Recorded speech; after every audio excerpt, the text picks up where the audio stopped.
here today with Dr. Justin Hogan from LV Wellness and Aesthetics, and he is my personal doctor and also now Gentry's. And we're really excited to dive into some topics that have really helped my life over the last 3 to 4 years, and excited to have you.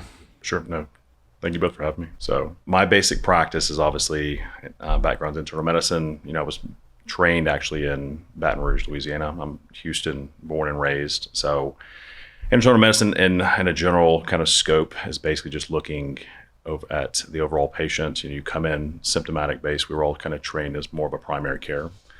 So a lot of people think of primary care as just you go in, you get a 15-minute visit with a physician. So, where I was trained, I was more hospitalist trained.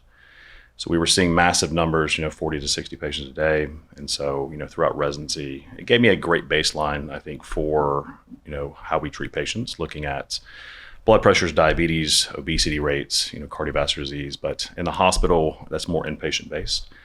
So throughout my I would say my career in residency, it was more, drove me towards more of a functional practice. And what that means is we're actually looking at the patient as a whole.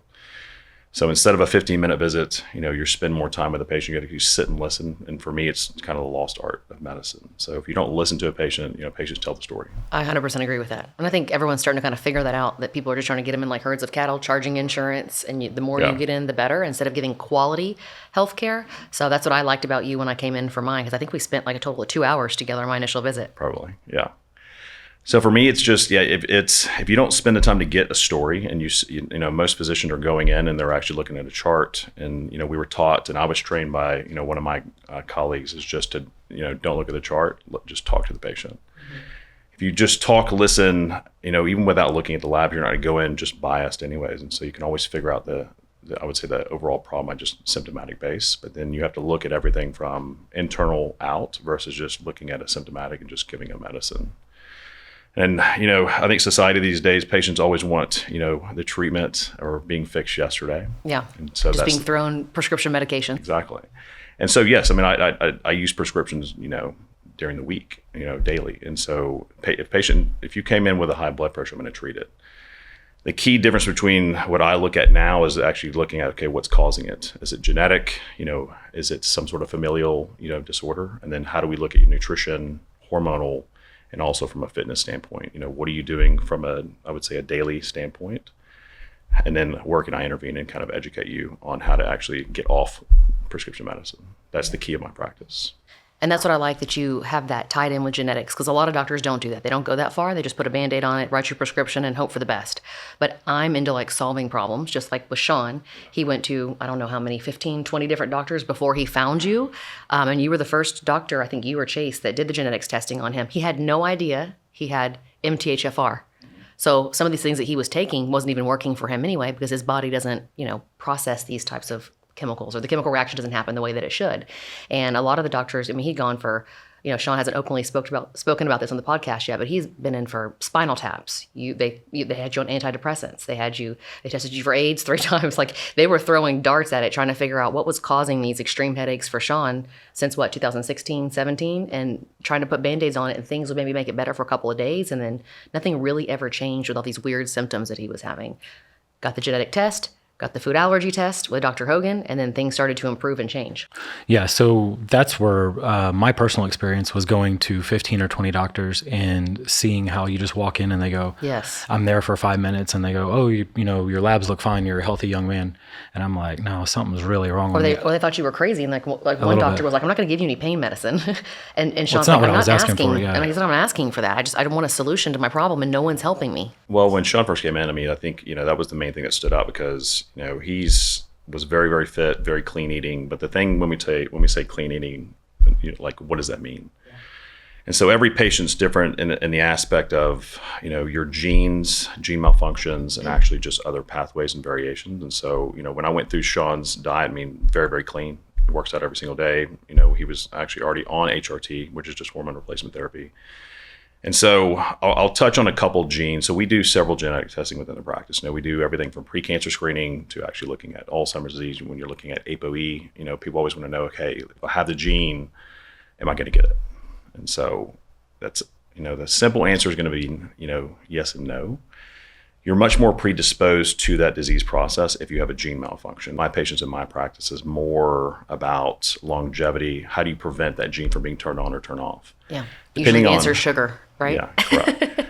Yeah, so something I'm not willing to give up. I'm not as dedicated as this guy over here. No, and you have to look at it from that standpoint. You have to like dive in and say, okay, like what are you eating, and then how are you increasing it, like inflammatory processes.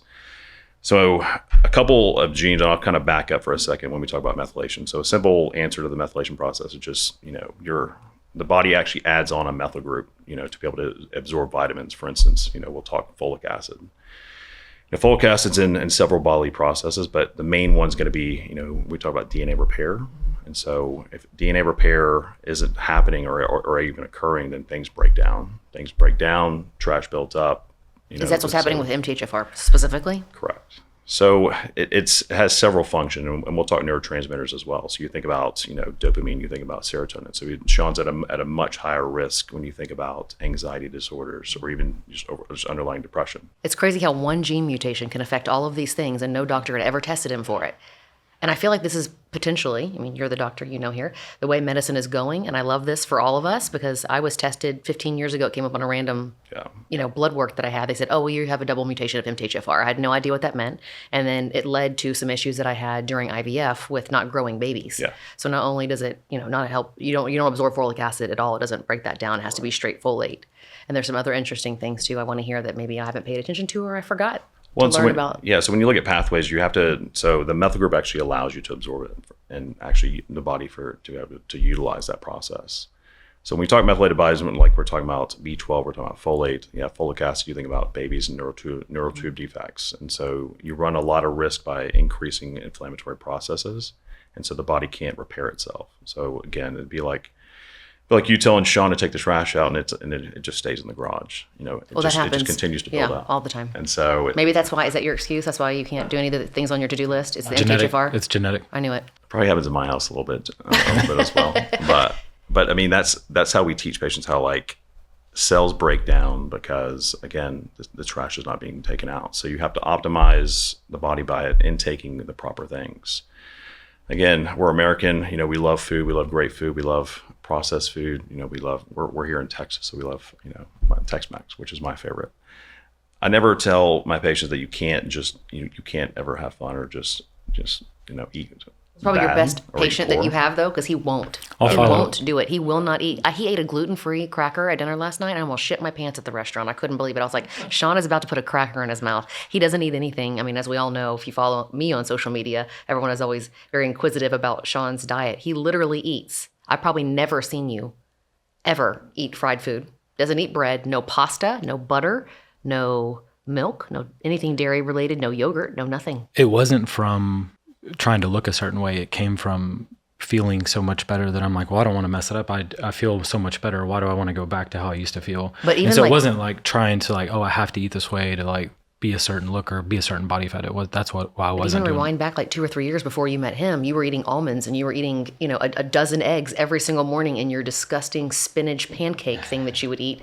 You would literally put 1 dozen egg in the blender with spinach and some other shit, put cinnamon on it and eat that for breakfast every single day. And that was one of your high inflammatory items was eggs. I thought I was eating healthy, but until we actually did the right testing, a lot of it wasn't healthy for me. Yeah. It was semi-healthy food. People have heard of eating right for your blood type. Yeah. But what we're doing here is eating right for your genetics. Correct. So when you look at pathways, and I'll kind of go into food testing, and this is I think one of the biggest questions we get in our practice.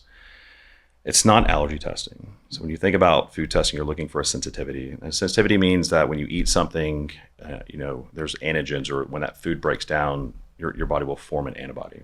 So we have antibodies. Just think of it like a vaccine. Okay, we won't go down vaccine route, but vaccines were built based upon structures of viral particles. So it's a memory cell. So if you get exposed to flu, COVID, whatever, your body's meant to go out and fight it. Our body's built the exact same way. You look at stomach lining, you get skin, there's IgA, IgG. So A is primarily gut skin. G pretty much goes everywhere from brain all the way down. So when I say a reaction, everyone thinks, I have no gut issues. I'm not running to the bathroom. But, this can be everything from skin, postnasal drip, allergies. even just like skin. So we see lots of kids in our practice that just come in with just sheer eczema or even just, psoriasis or just itchy skin or just, small allergy bumps on actually like the back of their arm. So yeah. And so that's me too. I have that. So, and I do feel like when I eat less gluten, they go away. Yeah. So you have to find what it is. And so just because you have an inflammatory marker or a high, like Sean had, Sean's list was like off the charts. I probably should have brought it, but everything was like in the red range. It was, but I mean, but it was all the inflammatory stuff. So when I say inflammatory, like let's stick with like dairy and gluten, for instance. And so we know those two are very inflammatory just because of the wheat structure and how everything's been changed. And you think about what cattle eat. Cattle eat grain. It's not, grass-fed cattle. We're not New Zealand. And so it's one of those where if you're consuming something and those milk proteins that then affect the gut lining that then basically disrupt the whole microbiome, everything starts in the gut. So think of it like the gut's supposed to be like this. If it's opened up and you're actually getting these food antigens that are actually going through the gut, then you get a massive inflammatory response. And so let's just say Sean was eating, let's just say a salad with blue cheese or, Parmesan cheese. He may have a reaction, but we don't know what that reaction is, and for me is just reducing an inflammatory response, especially for the headaches. But again, you're trying not to throw bombs at the gut either, because every time you eat something that's inflammatory that you already have a high, it's already a double hit. If you're not high on the test, it doesn't mean you can just eat whatever you want, because it's still inflammatory. But when it's high plus it's an inflammatory food, it's a double hit to the gut. You mentioned something to me after I took my test, because of course after Sean had such great results with you, I guess it was about a year later, I became a patient. So the first thing we did out of the gate, because I've always known I've had IBS. IBS is obviously undiagnosed. We don't know what the shit this is, so we're just going to tell you if IBS, go home. And that's exactly the results I got from my endocrinologist. I think that's the right way you say it. Gastro. It was this way and this way. Yeah, gastroenterologist. Yeah. So I had all the tests done, and I did have some other things, that H. pylori, which was a blast. I was able to get rid of the symptoms from that, but the IBS is something that just stick with me forever until I started eliminating foods that I knew were bad for me. But one thing that you said, and I just want to clarify that I understood you when we were having one of our follow-up visits. If I have a lot of food, like mine was basil, if I had basil the day before and I take that test, my results would be different if I didn't have basil for a week before my test. Is that incorrect? Go ahead. Correct or incorrect on that? Yeah, incorrect. Okay, I thought you had mentioned something about the markers changing depending on how much you ate it, or if that was a confusion of other patients. So a lot of patients come in, they're like, hey, I consume lots of eggs. Like if Sean was crushing, his 12 eggs every morning, it's not going to stay this high. So a good example I give for patients is, let's say a kid's allergic to bees or peanuts. Mm-hmm.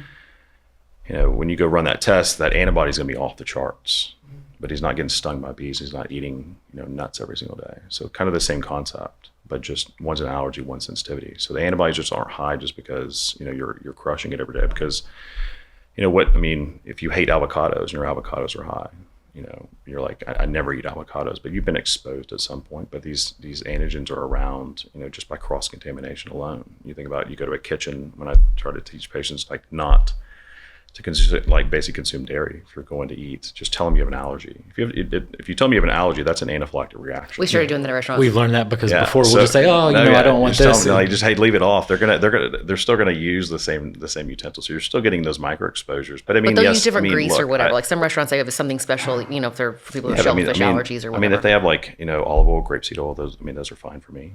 So it's one of those where, but when you're at a steak restaurant, it's hard because we're all used to getting a steak with they don't have goat butter back there. Well, luckily I didn't have too much of an issue besides basil. Everything was great for me. Of course, a little bit of inflammation, which is normal for dairy and gluten, but everything else was like very, very low for me. Sean, he had markers on almost all of them to be in the red zone. How long before you started eliminating? Because Sean, like cold turkey, eliminated everything that was inflammatory for him. When did you start seeing results from cutting those items out? Was that like 30 days instantly, 90 days? It was probably like 3 weeks or so. It was pretty quick. It was fairly quick. And how long should people expect when they make those changes to see results? Even when I first did it, I'm like, I thought it was kind of bullshit. I'm like, okay, I'm just going to cut out these foods and feel that much better. I've been eating healthy for a long time. But your headache started to slow. It did help a lot, but along with kind of everything else, that was just like another step that took it to another level. And so all of it together is helped me with NAD and some other stuff I was doing. But that was a huge help outside of the methylation stuff that we did. Well, and to go back to your question, it's one of those where you'll probably hear me say this because every patient is different. Every gut is different.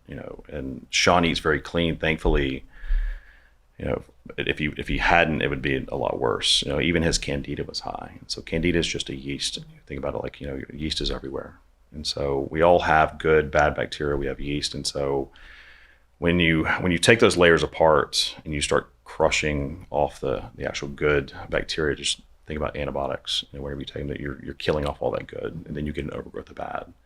So candida completely disrupts the body, especially from an inflammatory standpoint. So what causes that to be high? So it's Sean eating foods that he shouldn't have been eating because they were high for him. And I was eating a lot of and that's the thing, is that you never know. So like when I first did my test, my dairy and eggs are like off the charts. Like, it's a 5. But my reaction, I never noticed it until I started kind of looking at it and actually removing it. So when I consume any sort of dairy, if I know there's dairy in it, my brain shut down. It's kind of like Thanksgiving. It just slows me. It just completely slows me down. Well, you mentioned ghee butter just a second ago for a quick moment, and I know that's something you recommended for us to use inside of our household. A lot of people don't know what that is, and why is that a good substitute over regular dairy if you can't have, cow's milk? Because I think the test broke it down to like goat's milk, cow's milk, the different types. So I'm still not a fan of regular ghee, which you think about, if you think about clarified butter, that's what ghee really is. And so it's basically cooked on a higher basically heat point. You're actually taking the top layer off. You're removing most of the milk proteins, but not all of them. So you're still getting exposure. So for me, it's goat. Goat, sheep, I'm okay with, unless your antibodies are high. So that's the biggest replacement that I always say. Like goat ghee is great because it's got a high smoke point. So when we talk smoke points, you talk higher risk for cancer rates. Okay. So that's it's even why like canola oil is really bad because it's got a really high smoke point, and I love to cook my steaks in that. Sean will not. I have to use a separate cast iron for Sean, and we have to use avocado oil, which I think also has a higher. So it does. Or olive oil too. Yeah. So olive oil is fine, but it's not quite as high. So if you're trying to like really like either sear a steak, and even that goes back to because you're changing the protein structure of the food itself. So this is why when you talk meats and proteins and cooking on a high smoke point, just you're burning the outside of it. So you're actually ingesting a carcinogen. So then you're increasing your risk, obviously, for cancer and also inflammation towards the gut itself. So when you cook with things, we all use goat butter or even just goat ghee because of the high smoke point. Because you can cook it at high heats without it burning and actually converting into. Unfortunately, we like a char.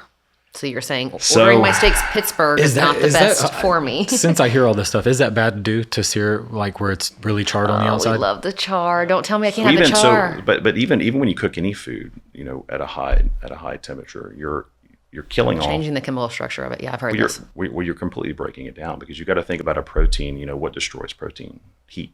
You got to tell Lambert he's got to stop with well done steaks.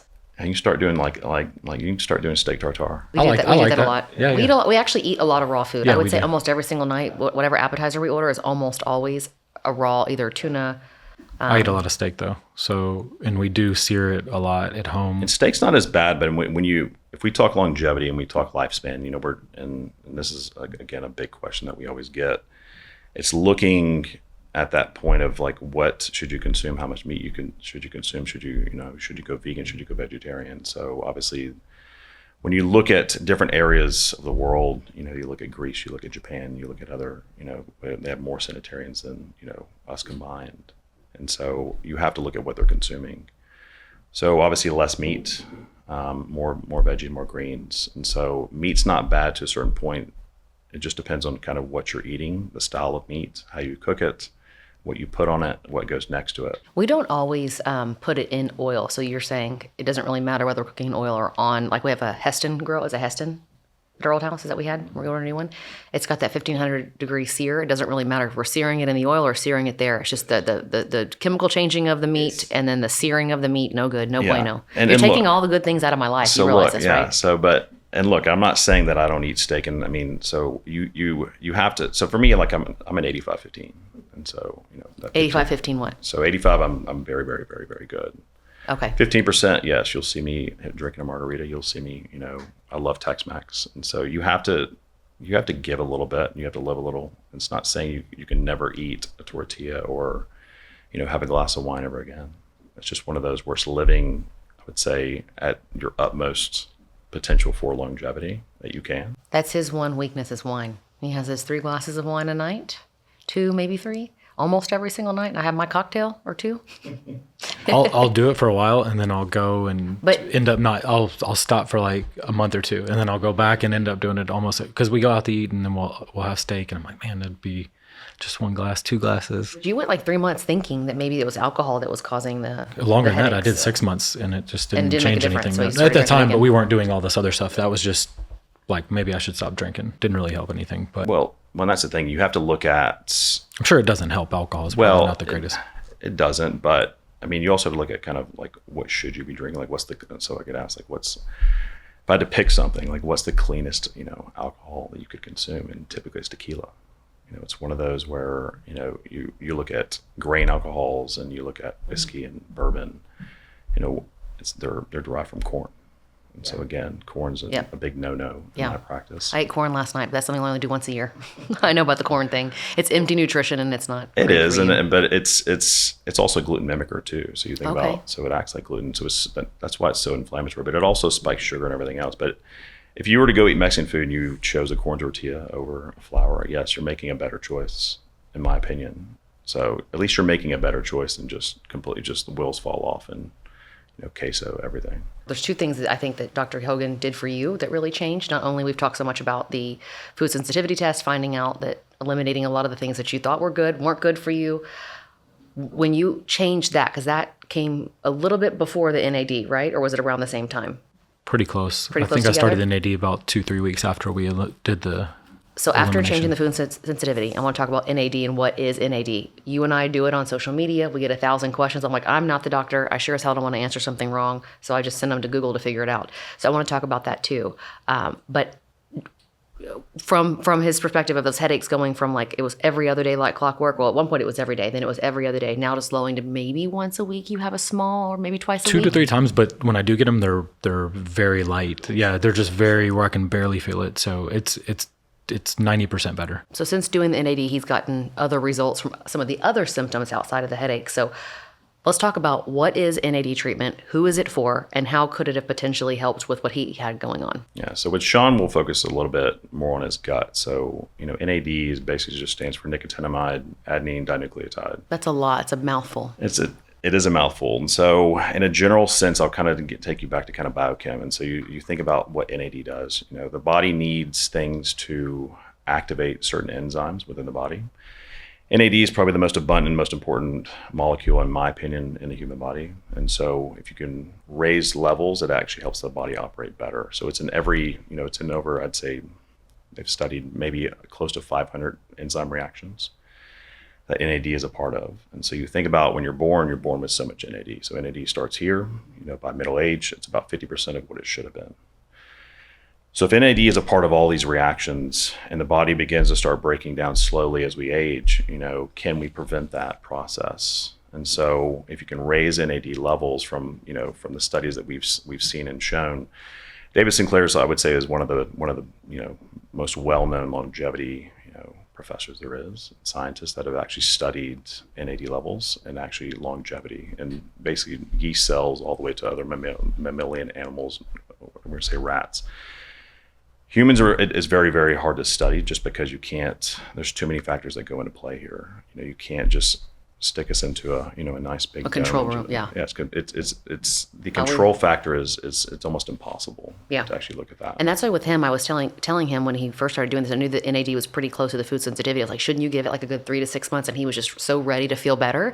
And it had been so many years of dealing with this that he was just ready to throw it all in there. So he's not really sure, what to contribute to, feeling so much better. But I think both of the things I'm sure help. It was a combination of probably 5 or 6 things. It wasn't just those 2 things, but because we had, the hormone replacement, and then the genetic test was a huge one for me. The amount of calories too. Yeah, you weren't taking enough calories. I was definitely overworking myself for how much calories I was taking in. So probably eating enough calories for a normal person, but as much as I was exercising. So working out too much was the problem. No, under eating. I think it was more under eating, but probably overtraining too. And look, I mean, under eating's fine, and I'll change the term of under eating, but I guess eating less caloric intake, has been shown to kind of boost NAD levels. And you can't talk NAD without talking. I'll mention sirtuins for a moment. Sirtuins, there's a class of 7 enzymes that basically help with cellular repair. They're in the entire cellular function. So if it actually requires NAD. So if there's less NAD around, then again, I'll kind of go back to cleaning up the trash thing. So when things are breaking down and things need to be repaired, they actually can't repair as well. So they're actually using even more and more NAD. Well, what's happening in this process of our body? Because I have a double mutation. He has a single mutation of the MTHFR. We've talked about this. What happens to this extra trash? Does this overstrain your liver or some other filtering organ in your body? From a cellular level, when you look at like mitochondrial dysfunction, we've all heard mitochondria before. I mean, it's literally the powerhouse of the cell. So thank God I took biology in college. I failed twice, but I made it the third time and I actually know what that means. So genetics for me was my weak point. Even though I love genetics. I wish I would have taken genetics. I'm so interested in genetics. It's great and to the point, but then you start just memorizing everything. Yeah. It's just one of those. Biochem was fun because G and A, T and S. You just whiteboard it out. Or GNC. It was GNC, TNA. That's what it was. Yes. So my thing is just looking at it from a cellular process. So when you break down and you have lysosomes that can't basically pick up and take out the trash, inflammation sets in. Okay. Then DNA starts to basically not repair itself. And this is when you start leading to inflammation, oxidation, and then eventually cancer and other disorders when you talk autoimmune, everything. Yeah. So this occurs all over the body. This isn't just, we're not focusing on just, liver process or brain.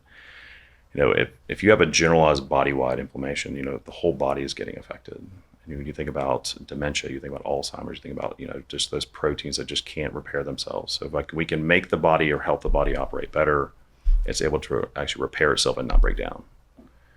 So it's like, you have a car, you put gas in it. You put shitty oil into it, it'll run. It just doesn't run efficiently. So basically NAD is going to be the gas to get everything going in your whole body. Everything's going to function better with NAD. I know when he does it for a good, 2 to 3 days after, you're feeling great, tons more energy. I don't know. Explain what happens or what you feel after you've done an NAD treatment. Definitely the mental clarity goes up. The level of energy is a lot more. Now that I've been doing it pretty consistently, I just kind of remain at a certain level all the time. When I first started doing them, you would really feel it for a couple of days and then it would trail off. But now I feel pretty much the same every week, even if How many times a week are you doing it? Just once a week right now. Just once a week? Yeah. I don't do it as often as Sean does. I actually know how often you do it, but the people don't know how often you do it. Is there a too much of a good thing is too much? If somebody wanted to do NAD every single day, is it pointless? At what point is your body just... It's not really making any So very, very common and very, very good question. I don't have that answer, and no one can study that either, because we can even look at other things. You look at oral supplements that are precursors to actually boosting NAD. We don't know how much NAD is actually getting into the cell. Mm-hmm. Where I look at it in my practice and where I've basically learned how to kind of infuse NAD is you have to look at symptom based of a patient. Where they start out, what's improving. And we typically start out between, studies have shown that, 500 milligrams is usually a good start. If someone's NAD naive, meaning they've never had it in their entire lifetime, and I think that they would benefit. And the way, we actually operate in our practice, we usually will do, 5 infusions back to back within a 10 to 14 day period, because you're trying to raise that baseline up. Okay. So was that often in the beginning? Okay. Yeah. I don't remember. I thought it was like 4 or 5 the first month. But so try to do them in 6 weeks or so. It's about 6 weeks. Well, he's saying 5 or 6 it was hard for me weeks. to get in and do them. So the reason why the reason why we do that is you're trying to get the patient kickstart it. Well, you're trying to feel as good as possible. Yeah. At the fastest rate. Problem is they're a little bit, and you can explain this too. So, I do 1 a month, and so they're a little intense at first. Oh, I can explain it. It's a problem. So they're expensive, and it's very, very uncomfortable while you're getting it. Not after, just during the IV. So there's a couple of different ways you can take this. I've heard of NAD shots, and then there's the NAD treatments. So we're talking specifically about the IV treatment of NAD, and you mentioned 500. 500 what? So 500 milligrams. My 500 milligram treatment. You can do less, right? You can do less. But you're like really recommended to kickstart it in the beginning and then maintain once a month after. Yeah, and look, where I learned how to do it, it's essentially we start with 500. I've seen offices do it less. I've seen the best results just with our patients by starting at 5. You can go up. The problem with going with down dosing, especially with patients, they're like I noticed nothing, and they can just infuse it very, very rapidly. And the problem is, like Sean said, not only the price but also the feeling that it gives you, which I'm going to get into a second. Yeah. I've been told that you don't really feel a difference between doing 150 or 200 and then 500. It's the same feeling that you get while it's happening. So there's really no benefit in doing less. Mm-mm. No. So you're trying to raise up the baseline to where you feel the best. Some people, so I've had patients where we'll do 5 and then they actually need another 5. So there's others that like feel phenomenal. Usually after the 3rd or 4th one, it's crazy. I think it was like the after first that, or second one, he was. Yeah, It was about great. after 5 though, and then that's when I was doing them once every But couple you could months. feel a difference after the first. Oh, yeah. If you felt the results after the first or the second one, you're like, this shit's awesome. I want to go every single day. But when I came home, you said, I don't think you're going to be able to do it. Everybody knows I'm a P word. I can't say that on here. I can't handle pain very well at all. Sean's like, there is no way in hell you're going to be able to do it. You're the biggest wussy. There is no way. And I was like, well, describe it to me. Describe the feeling. And Sean's like, I can't describe the feeling because he's terrible at descriptive words. And I'm like, just try. Use your words. Just give me 2 or 3 words. He's like, I can't. I literally can't describe it to you. And then when I did it, I was like, oh, this is what he's talking about. It's not a cramping. I wouldn't consider Kind of it a whole cramping. body gets a little tight. You get a little flushed. I get incredible sweaty palms. I always have sweaty hands anyway, but my hands start sweating is the biggest symptom for me. And I know every single person is different.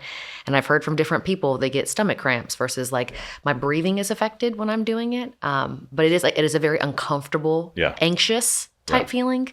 But I know that it also targets different areas of your body. So can you talk about So it does. And why people react different? So I feel like the NAD actually goes, obviously systemic, but it's going to the areas of where it needs the most functionality or most repair.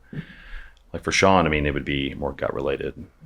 For me, like I have an SI joint. I have 3 previous herniated discs. Mine go to my lower back. Okay. It's still systemic, but you got to think about working out. Think about just running on a treadmill and just increasing that heart rate. That's more of a muscular, physical type activity. This is more cellular fitness. Is how I explain it. That's the way I feel too. I feel like the feeling I get because I'm not good with cardio. It's kind of that same feeling like I'm out of breath, can't breathe, or when I run. Even for me, I go 100 yards and I'm dying. Yeah. Feeling like I can't catch my breath or having to force myself to take deeper breaths is kind of what I feel. But I have a lot of gut problems and I don't really have a lot of stomach pain. I get something like really high up in my abdomen, like a cramping balling up kind of feeling, and it kind of comes in waves throughout the treatment. Some people throw up. I'm making this sound intense, but I am giving everybody's so different. It is, and there's a way to control the feelings too. So how do you control when someone's having a lot of symptoms while they're going through the treatment? So it's all rate dependent. So and what's good is that you can show patients like when you start that drip, they feel it, and then you just shut it completely off. It completely goes away, so immediately. So that's the best thing. So it's all rate control. So if you open it up and you're actually infusing it at a much higher rate, you're going to feel it a little bit more rapidly. So how fast do you do them now, Sean? It depends on the day. I don't try to make myself uncomfortable anymore, but 15 to 30 minutes-ish. 15 minutes is pretty damn quick. Yeah, it's really tough. But when you first started doing it, how long did it take you? Hours or You're probably like an hour and a half. Yeah, hour plus.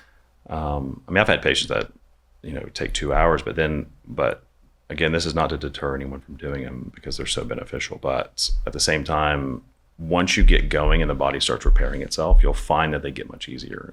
You're not just getting used to the drip, but things are getting repaired, and so you'll find that there's less almost chemical or even just biochemical reactions within the body. So you're feeling it much less. So it becomes a lot easier for you to actually handle. Yeah, my happy place is somewhere with a drip between 1.5 to 2 hours, and I barely feel the symptoms. So I would definitely take a very, very long time to do it, but I'd rather not feel uncomfortable and do it quickly. Like you said, I'm not trying, it's not a race for me. I'll take my time and I don't want to feel bad while I'm doing it.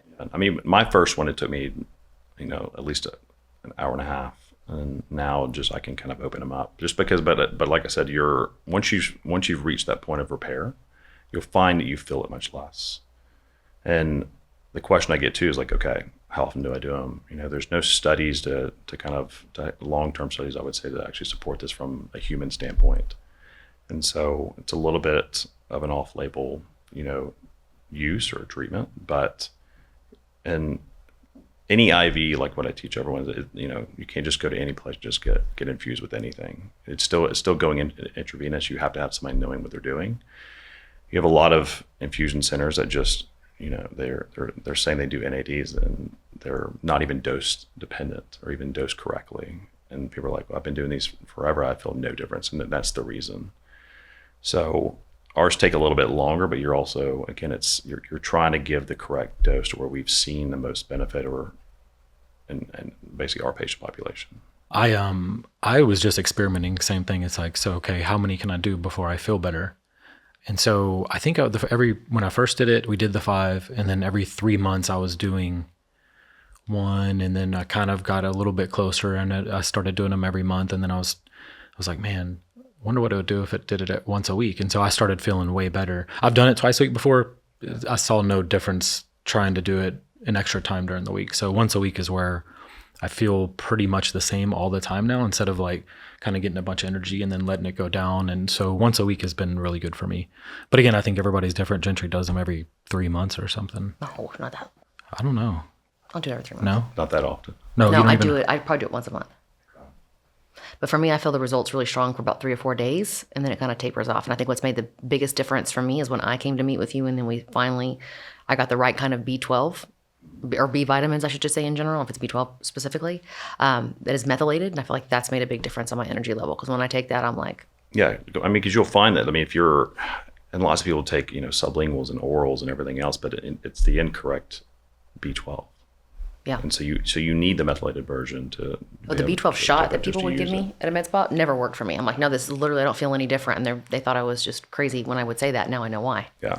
But also just infusions alone, you got to think, and we're not talking just NADs, we're talking, all sorts of IVs. And so we do other IVs in the practice, but I'm more customized. I don't just want to throw a bunch of vitamins, just hopefully they stick. You want to make sure you're customizing based upon deficiencies. So you want to look at the cellular level of nutrient deficiencies and then base that upon like what you're actually going to infuse. That's what I learned the most, is everybody is different. And when somebody asks me like, hey, well, what are you doing?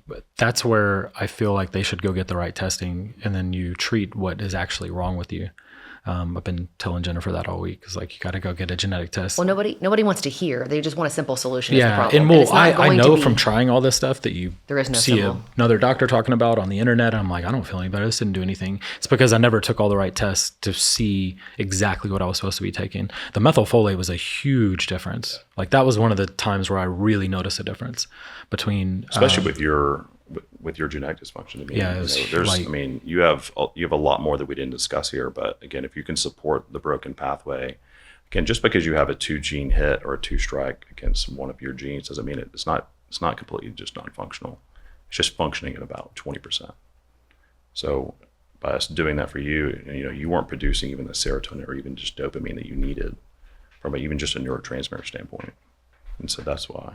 I knew there was always something wrong with me. Since I was like 15, I would always get anxiety, and I'm like, there's something but it's physical. It's not mental. It wasn't like something would happen and then I would be, man, I have a bunch of anxiety. I would wake up and I had it just right on the minute I woke up. And the older you got, then you started getting panic attacks. Yeah, and then it just got worse. But there was no random trigger or something bad happened. I just had it, and I got into exercising because that, at least, like I would exercise really hard, and I'm going, okay, the harder I exercise, it helps. But then again, in the morning it would help a ton, but later in the day it would get worse and worse. And so the genetic test was the thing that helped the most. Like it didn't make it go away, but it made it where I felt kind of normal again, where I'm like, okay, you just get it in certain situations, but not just randomly every single time I woke up or throughout the day, or even if I have a good day, I still have a bunch of anxiety. It was weird. And so definitely it felt physical. And for no one to ever do a genetic test, which I know now, I definitely recommend somebody going to do that if they have any issues. This should be a simple part of medicine. This should be something that you do on, in my opinion, your very first consultation. Get out all of your problems. Throw one thing at a time. I'm a believer in throwing one thing at a time. I don't like to change everything that I'm doing because I am so sensitive, and incorporating a new thing every 2 to 4 weeks so I can really see the difference that each thing is making. I try to do that now too. I try not to do 2 things at one time. So I can really see if something is either affecting me good or bad. Like I have a new medication I want to try, but I don't want to try it until, we see if they try Zepatide.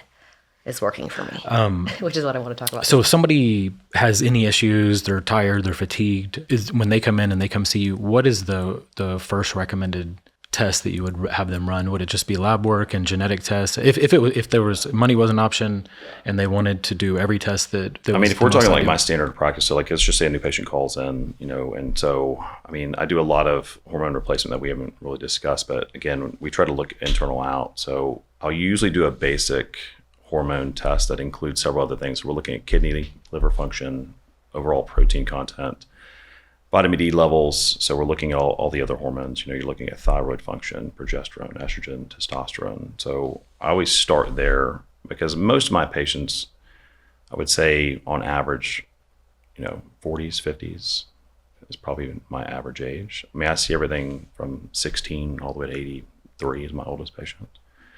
So I always start with the basic blood panel, and then we sit down to kind of get a better history and a story. And this is kind of where this is just a conversation piece. And this is where I think is, like I said, like when we originally started talking, it's the lost art of medicine.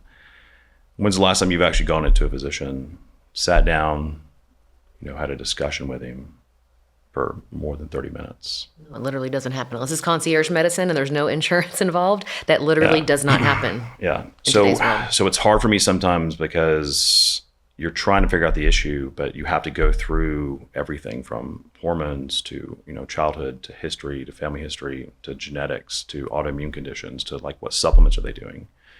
What are you consuming on a daily basis that can be affecting your fatigue levels or sleep or even just hormones in general? So it's a very, very in-depth conversation piece. Based on that initial blood panel, then we say, okay, what else do we need to add? Do I think that, I think that everyone needs a food test. I think everyone needs genetic testing, but again, it can get a little pricey. So I try to be very cost effective as well. I'm not just going to shotgun it and say, all right, here's, $10,000 worth of tests. I think that's a poor way to practice. And so this is where you have to kind of piece it together for patients, but also not overwhelm them too.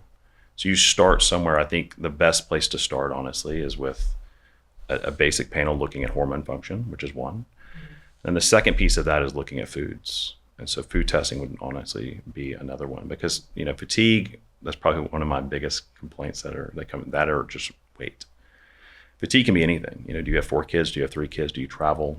How do you sleep? What time do you go to bed? Are you on your phone answering emails? Everyone handles stress differently. And so that's the hardest part for me to decipher between which direction to go with a patient, but where we need to start. But you can start with the easy things that is actually the last thing for people or most of my patients to change is food.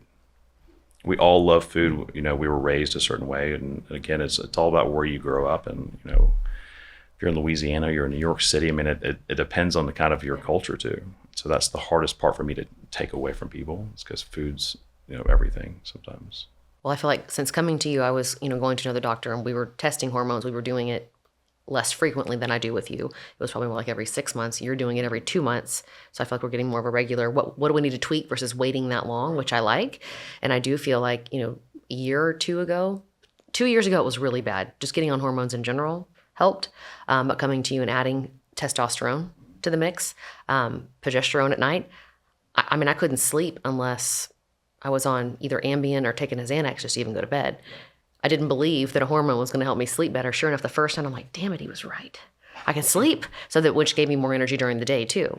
And just helping with testosterone and the sex drive, all that got better. And just overall mental health for me, I really thought I was on the verge of having to get on antidepressants, which I really don't like doing that. I did that when I was 19. It made me really sick to my stomach. So that was like last case scenario for me. But just getting all of my hormones balanced, I just feel better as a human. Do I still have a bad day here and there where I have the Sunday scaries where I feel like I have anxiety? Yes. But I don't have to take the L-theanine anymore. I don't take that at all. And I feel like I'm a lot more stable emotionally without having the outbursts from my estrogen being so high. But I do think balancing the hormones has made a really big difference. And I am in my 40s now, and a lot of women start going, through this 10, 15 years before menopause. And I think that's important for people to know too, is that there's another option. What is, and hormones are thrown at even just, young girls at such an early age. You look at birth control, and for me, in my practice, I hate synthetics. And you look at the overall risk for synthetic hormones, especially even just basic birth control. You look at DVTs, you look at clots, you look at cancer risk, inflammation, you look at weight gain. It's a complete disruptor of the body in itself. I'm not saying that, there's not a necessary need or for birth control at some point. She had a bunch of issues with birth control for years, and she didn't really know it was the birth control that was causing it. And we would go eat, and she was pretty much sick on the way home. And it was literally, I think being on birth control contributed a lot to my IBS. And when I was 27 years old, I met Sean, and it wasn't too long after that, about a year. I mean, I would be stuck in the bathroom at a restaurant, like shitting my brains out, butt naked, because I can't poop with my clothes on. And I'm in the restaurant, and Sean's like eating the entire meal by himself because I'm in such bad pain with my IBS. And I got off birth control because it always made me feel nauseous. And a lot of those started to go away. I also, being around you, started eating cleaner than I had in the past. Yeah, but most of it seemed like it was a birth control. I'm sure some of it was food related, but the birth control, she was like night and day. I mean, never happened, very rarely after that, after she got off of it. But now I don't have any issues, and I don't know if what I was taking was synthetic. I really don't know a lot about that, as it's been so long. Well, it was, and the thing is that, and we'll touch on hormones briefly, I guess. And it's one of those where when you look at females, and I'd probably treat 75-80% female in my practice versus you would think I would run a men's clinic, but it's one of those where I think progesterone is one of the most overlooked hormones, because anyone that's having long periods, long cycles, PMSing, issues with just getting pregnant, you have to look at two things. One, thyroid, because thyroid impacts the ovarian function. The second thing is going to be just looking at progesterone levels. You can take a cycle that's going 10 to 12 days and bring it down to 3 by just raising baseline progesterone levels. That's what I'm hoping for. I was having 7-day periods 4 months ago. Then I had 2 periods in a month, and now I haven't had one at all. So probably need to take a look at that. But I'm looking forward to these 2 and 3 day periods again, like I used to have when I was on birth control. Because 7-8 days post having Liam is too much. Yeah. So it's just finding that level. And so I never know. This is where hormones, especially for females, gets. You have to go super, super slow. So in my practice, it's always low and slow. And so I tell everyone that comes in, don't expect an overnight change. Give me 90 days, and I promise you, we can at least move the needle in the right direction. And that's the hardest part for patients, is because they're so used to going in, getting a prescription, whether it's Xanax, sleep aid, or some sort of SSRI, and it works almost immediately. But you're blunting and covering up the symptom versus fixing the problem. Yeah. And but again, you have to kind of go slow and just be patient. And I didn't want to deal with the side effects of that stuff anymore. Hallucinating on the Ambien and then the Xanax with the benzo withdrawals or whatever you call that. I didn't want to deal with any of that stuff too, either. Well, they're very addicting too. So they're very, very difficult to come off of, and they just become so dependent. Well, I don't even wake up to go pee with my progesterone. It's great. I love it. Well, good. I just don't even know what day it is when I wake up. It's so great. I've never slept so good in my entire life. And then I know you taking hormones too has really changed your energy level and with your anxiety as well. Yeah, it helped a ton. That was one of the first things we did. You had very, very low testosterone. When we were doing IVF, wasn't it 90? So I went to an endocrinologist, and the only thing they found after testing, just doing a normal panel, was super low T. And so they put me on it. We'll have to compare my lab work on the next podcast, so I don't mind. We 10 times better. No, but my testosterone was 91, I think. Previous, yeah, 91, I think, which probably from overtraining and doing a bunch of other stuff, I don't know how I can get that low really for a guy. Didn't they say that what you were at was something like a 70 or 80-year-old man was at? No, it was like a 110-year-old man. It's probably like an 80-year-old man, but testosterone's hard because I treat kids that are 17 that have low T. So again, there's a wide array, but everyone always thinks 50 is that age where things just start breaking down. You have to look at everything. You can look at your methylation pathways. You can look at pituitary function. Do you drink out of plastic bottles? Do you drink red dye? What processed food do you consume? So also on the hormones, we were taking a certain testosterone dose for couple years, and then when we did the methylation and I took the methylfolate and changed my diet, my same dose, my level went up to some crazy level. I never changed any of my testosterone dose, but doing all the other right stuff. Just help with absorption? we had to back down the dose because it was my testosterone. I remember one time it spiked up over 1,000. Yeah, it was. I knew that was high before that because Sean's trying to knock on my door every night. Excuse me, sir. It got up to it got up to 1,700, but I was on the same thing that I had taken for a long time, and it never moved anywhere. And doing the methylated B12, all the methylated vitamins, and eating correctly, it just the same dose it just spiked it way up. You needed, I shouldn't have, I don't need that much. Yeah. You don't need to take that much. Your body is, yeah. So if you're helping correct all the metabolic pathways. So again, things are working more efficiently, and so you don't need as much. And so again, it's looking at everything, but you have to piece it together. Guys are a little bit, I would say, a lot easier than, female HRT. because you're looking at less hormones, but it's a little bit easier. And my goal is longevity anyways. I want to take the lowest amount of anything and feel the best, but I don't want to compromise any health issues or the whole goal is to live longer and feel better. I don't want to take too much of anything. And so that helped. We were able to lower the dose on that. And so that's helped a ton. So it was the hormones. Then it was the methylation was the second biggest jump in how I was feeling. And then it was the diet, the food allergy stuff. That was a huge help. And then the NAD. And the exercising, cutting down the exercising from 7 days a week to 6 days a week, and taking in more calories. A little bit, and then also, but again, I think that goes with the diet, not diet, but the actual right nutrition and calories. And so every time I did one of those things, it just got a little bit better, and then a little bit better. So it wasn't overnight; it was actually years. But all of those together now, I feel was a huge help. And so we're gonna try a couple more things here in the future, and so hopefully and get rid of my headaches completely at some point. Yeah, what's this next thing you're talking about? I know you have something else in the pipeline. You're reading books. I'm just we're reading and talking about it, but we'll save that for the next one for sure. Well, I do want to talk about weight loss. You said weight loss earlier. You treat before weight loss. This is a very hot topic right now. 2 years ago, I would have never brought this up because people were being so judgy for people like me. I never had issues with weight gain in my entire life. I have always been a beanpole. Was a beanpole. I think 96 pounds when I graduated high school at 5'6", always very, very underweight. And it's probably because I had queso for every meal. But as I got older, I got into my 30s, I started gaining just a little bit, not too much. But after 40 is when it really hit me. And that's also when I had Liam. It was I got up to, for me, having a normal average weight of between 107 to 115 in my 30s, to then having him getting up to 180, and I just couldn't budge past about 145. I have too much of a food addiction. We all know this. Sean knows this. Everyone in my life knows I am addicted to food, just like someone is addicted to heroin. I am going to compare that. I would imagine that the same type sensation that I get, when I wake up, I start thinking about food. I eat lunch, I'm already thinking about my next meal. I obsessed with it. My cravings, ask Sean. He's I don't understand why you can't go more than 2 days on a quote healthy diet. I'm I can't do it. I just don't have it in me. So I found semaglutide 2 years ago, started taking that, and that was the only thing that helped control my cravings, where I wasn't eating as much and I was making better choices. So I was on that for a long, long time, and I just take the bare minimum. I know you also prescribe that to patients as well, if they're a good fit for it. I then just recently switched to trizepatide because, we were hearing and reading more about this, but can you explain what semaglutide is for the people who have no idea, and then the difference between that and trizepatide and why you prefer that for your patients? So when these are first coming out, everyone's always trying to actually look at diabetes, and diabetes is caused by obviously excessive eating and excessive just insulin resistance. And so within the study, they found that semaglutide is essentially a GLP-1. So what that means is it's essentially a hormone that tells the brain it's full.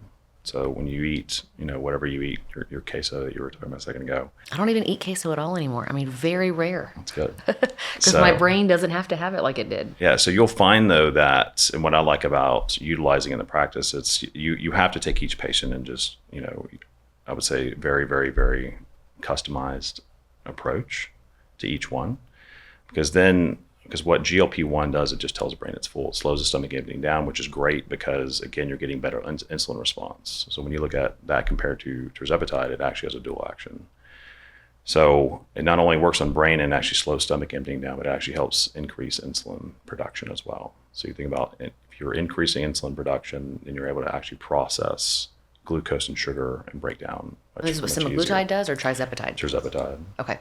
So it has one extra function that the semaglutide does not. It is. I find that the side effect profile is better. Okay. The goal is it's not lifelong, and a lot of patients are very, very nervous to get on this, just because they think that once they start it, it's a lifelong agent, which is completely false. What I like about it, and I've done weight loss for years, we try to teach patients how to eat better for longevity, but also teach them better habits, but also everyone always wants phentermine or something else, some sort of stimulant, just to kind of just curb the appetite. Mm-hmm. What I find with these, when you use them in lower doses, it actually does help that control factor. The key difference, I think in my practice and where I've seen other patients come from, is they just go to not eating. So they're a complete caloric restriction. You may be losing weight, but you're losing the incorrect weight. You're losing muscle tissue. that then converts to fat tissue. And they're nutrient deficient on their hair top falls of out. that. Yeah. So you're completely nutrient deficient, but you're also cutting down your metabolic pathway. So you think about, okay, let's say you've gotten your goal weight and we're ready to come off. We didn't change any sort of habits. You're going to regain the weight back because the metabolic pathway is lower because your body thinks it's starving. So it's just going to hold onto everything. So we use it as an adjunct therapy, but I want patients eating. We do obviously, monthly check-ins, but we also do an in-body to look at muscle tissue and fat tissue to monitor that process. I need to come in there and see where I'm at with that. Yeah. Because I did that on my first visit with you, but it's been a while. I need to drive up there. Luckily, you did the telehealth for me. It's a little bit of a ways, but it's not. Yeah, it's about 45 minutes. I am interested to see what's changed with that since my very first visit with you. So that's how I tweak patients' nutrition intake. Is we have to look at the protein intake of how much they're consuming, because if you're doing it and you want nothing to eat, then it's very, very hard to get you to consume protein. You cannot maintain muscle tissue without protein. So you have to do something. Whether, I'm not saying to go on a shake diet, but we will incorporate some sort of clean, vegan protein to actually help boost like protein levels. Yeah, so pea protein is great. I'm not a fan of whey protein. Y'all know that. And it's not only milk based, but it also spikes in. That was one thing that was still in my diet was whey protein, and I would feel when I started feeling pretty good all the time. Yeah. I would drink the shake, and then like about an hour later, I wouldn't feel down, but I just wouldn't feel like I was before I drank the shake, and I'm like and so finally we cut it out, and now I just eat an extra meal, but huge help. And so I've been taking protein since I was 20 years old. You'll ask anyone. Anyone that drinks whey protein, they're like, man, it tears up my stomach. And I'm like, okay. So that goes to show you how inflammatory, when you look at whey protein, you look at milk proteins, that they are to the gut, especially yours. When you look at the candida that we were talking about earlier, you look at whey, milk, everything. So all those inflammatory foods, they feed the yeast that just continues to grow. That then makes it even a worse problem. I'm sure women already don't eat enough protein, and then they get on a weight loss if they don't go to the right doctor, and then their nutrition's bad, and then they're like eating zero protein or little to none, and it probably really messes them up. Yeah, I see hair loss like right in through here on a lot of women when they're on it, and they're not taking in protein. So I'm scared of that because, as we all know, this is not my hair. I don't want to lose any more of the 3 strands that I have left. Is that just being nutrient deficient, or not taking enough protein? Like you get taking your body weight, right? So it's probably several things. So depending on how fast they lost the weight, like actually lost it, that can be a stress response. You'll find that people that have drastic weight loss, you will shed hair as a stress response. That's one, yes, and then the other is just caloric and just malnutrition. And so it's the hardest part to figure out, okay, what's the correct dose for a patient. But the goal is not to titrate up to the highest dose, and a lot of practices do this. They have this simple titration dose where they're trying to get to max dose, and that's not the goal. The goal is to kind of get a patient just comfortable enough to where they actually have those small wins, that then they can actually do it on their own. That's exactly what I did. I did not even go by the recommendation of the first doctor that I was using. They were like, by month 2, we want you on the 20 units or whatever it was. I didn't want to go that high. I stayed at 10 for 2 or 3 months before I moved up. I know they're all constituted differently. But I did get very nauseous when I got over 15. Yeah. So I just know my happy place, and I just keep it to the bare minimum where I don't have the cravings, but I'm not losing any weight. I'm just kind of staying stable. Yeah, she's on the lowest possible thing that you could but take. But with trizepatide, when I switched over, which has now been, 3 weeks, I think, since we switched over? Yeah. I think I just took my 3rd dose. I don't get the nausea at all. You'll find that the side effect profile is better. No, so you'll find that, like, I've used both. So when Mounjaro is basically tirzepatide. So when we used it when it first kind of came out, we found that Mounjaro definitely works a little bit. The side effect profile is definitely better, but it also works in dual action as well. So everything improves. And so when you hear a lot of physicians that are completely against this, I'm kind of arguing back in the sense to where I'm seeing cholesterol numbers plummet, inflammation plummet, weight's coming off, which is inflammatory, which then increases your risk for, cardiovascular disease, stroke, and also cancer. So you see all these metabolic factors that are decreasing in the best direction. When we were trying it before with hormone replacement nutrition, and we're doing everything right, but again, nothing's moving the needle. And nutrition is usually I would say that the last one where a patient finally changes, that's when it'll move. Yeah. So that's why we just use this as an adjunct. For me, it's 3 to 6 months usually for most patients, and then we come off. There's not any, so there's no easy way to say, okay, like how do I titrate off or how do I de-escalate therapy? So I have a question because I've heard there's a supplement, I can't remember the name of it. I feel like it starts with the letter M, that people take when they're I can't say that word right, when they're getting off of it. So you're talking about Metformin. What is it called? Metformin. Yeah, that's it. So is that what you're putting your patients on, or do you not believe in that? So no, so I'm a huge advocate for Metformin. There's been tons of studies. You look at like Peter Attia and all these other physicians that actually. But it's not a supplement; it's a prescription, though, right? Oh, I thought it was It is over the counter. So Metformin is actually a prescription. Okay. So it works more on the liver level. And so when you're looking at controlling, I would say one factor, and that's insulin, and you're controlling insulin and also inflammation and sugar. That's where that longevity factor kind of comes in when you look at lifespan and you're trying to increase. So no, I'm not trying to put someone else on, Metformin to come off. My goal of utilizing, tirzepatide and semaglutide is changing the habits of the patient. Yeah. That's the hardest part, to get a patient to kind of understand, okay, like this is what we need to do. You changed my habit. I don't want the queso anymore. So win-win there. So you'll find that people just want alcohol less. They like all those wants for those bad things. Oh yes, or alcohol was inflammatory foods. definitely one of them. But so it shuts off that portion of that hypothalamic drive of those foods that you want, of all the bad things. And that's, again, that for me it's super beneficial, but the goal is not a lifelong, injection. I don't see a downside either. When anything that becomes popular, people are going to abuse it. But for overall, the biggest killer in America was diabetes and heart disease, and if like you can lower that in America, I mean, I think it's a net positive. Well, and the hardest part for my practice is nutrition. I mean, I've been teaching nutrition, even like we had one nutrition class in medical school and residency. We weren't taught nutrition. We're taught pharmaceuticals and drugs and how can I fix this problem when the patient comes in as quick as possible, without actually sitting down, educating. But most patients don't understand, they don't, and I do not expect a patient to kind of come in and actually know and be educated on what diet is best for them, because they see their friends great results, and so they're doing what they're doing. Then it's not working, so then they just keep hopping and hopping and hopping. That's the biggest difference. That's why whenever I took all those tests, and it's like, oh, I understand why I needed to do this, and this, instead of just trying different things and going, that didn't work and that didn't work. So it's basically not a copy and paste. No, I think everyone's needs different. To be customized for every single different. person, yeah. And don't do what your friend does as it works for them. Go see Dr. Hogan, make an appointment, sit down for 2 hours, and let him be your psychiatrist. There's quite a bit of therapy that goes on in my office, which is fine. Like I said, I was taught by one of my colleagues in residency, just sit, listen. If you sit there and just go in knowing the story, or you think you're going to miss it every time, or most of the time. And so again, if you just sit, listen, let a patient tell their story, and then know when to ask a question. Again, you're trying to piece everything together, the whole, and not just trying to get or cover up one symptom. And so that's kind of what functional medicine really is. You're trying to treat the underlying cause of the disease process, or prevent delay of aging or increase lifespan.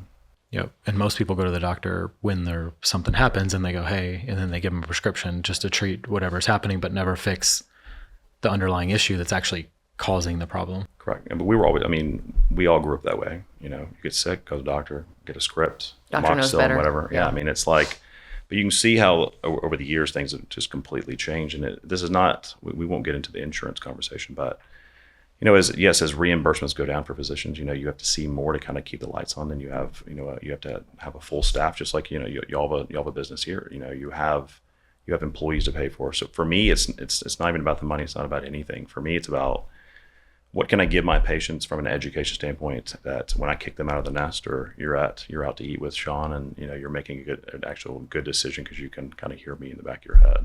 That's the goal of my practice, is just teaching. I think functional medicine is everybody's becoming more aware because of the information that is on the internet and guys that are promoting it. As were before, when I was growing up, I would have never even known who to go to. I mean, that was a problem when I was going to all these doctors 8 years ago.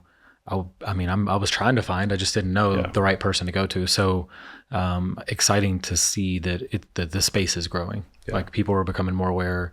Even my friends, they would hear about it and ask me questions. And then, so it's just becoming a little bit more popular. What is, and I think that, podcast and Instagram has changed that aspect of Well, it's information. Yeah, People it's were like, great. oh, okay, maybe I can fix my issue instead of just going to the doctor and getting a prescription. Well, I mean, everybody's into biohacking now. It's one of those to where, what His can I favorite do? new keyword over there. Look at Sean's eyes lit up when you said Well, biohacking. what is, and it's like, in My cold plunge gets delivered Yeah, tomorrow. yeah. No, Wednesday. And his infrared bed is right behind it. I was gonna say, like, where's your infrared? It's coming. He's taken over my new. I don't no longer have a new office in the new house. It's because a wellness room. It's Is changing. that what? I'm trying to find him a corner of the backyard he can put his pond You in. just need to put like a little barn dominium in the back and just put your no cold room. plunge, your red light therapy. I have a room. I have a perfect room for You it. can also put it in the attic. Put it in Liam's playroom. Then you catch Liam in the infrared because Daddy's doing it.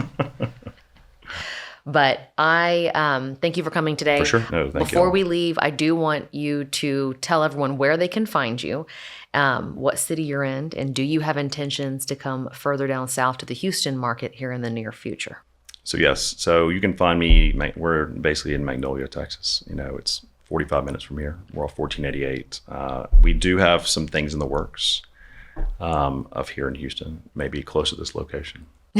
Maybe really close to 1907 Southwest Freeway and Yeah. maybe really close to 13300 Katy Freeway in the Memorial West side of town. Okay. We shall see. For sure. Yeah. But I know patients would be able to love to, who live locally in the area, meet with you here in town. I know there's probably a lot of listeners that live on the north side of town in Willis, Magnolia, Cypress area, even the Woodlands, Spring, all of that aren't too far, maybe 20, 30 minutes away from you.